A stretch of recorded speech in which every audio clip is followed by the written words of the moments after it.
இந்த புற வாழ்க்கையில நீங்கள் முழுமையாக கிளாக் டைம் சென்டர்டா, அதாவது வாட்சை உபயோகப்படுத்தி நாம எல்லாரும் டைம் பத்தி ஒரு அண்டர்ஸ்டாண்டிங் வந்திருக்கோம் இல்லையா?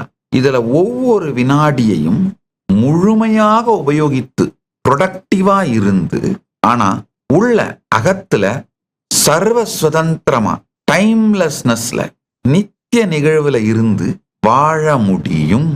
அகமான சப்ஜெக்டிவ் ரியாலிட்டி, அதுல நித்திய நிகழ்வில் காலம் கடந்த, காலம் அனைத்தும் நிகழ்கின்ற இந்த எட்டர்னல் நவ்ல நீங்க தான் திரைன்ற நித்திய நிகழ்வில் இருந்து கொண்டே இகத்துல ஒவ்வொரு வினாடியையும் முழுமையாக மேலாண்மை செய்து வாழ்வதும், பரத்துல இது ரெண்டையும் தாண்டிய காலத்தை பற்றிய பரம சத்தியங்களையும் இந்த கால விரிவை பற்றி புரிந்து கொண்டோமானால் அது ரொம்ப சுலபம்ங்கய்யா.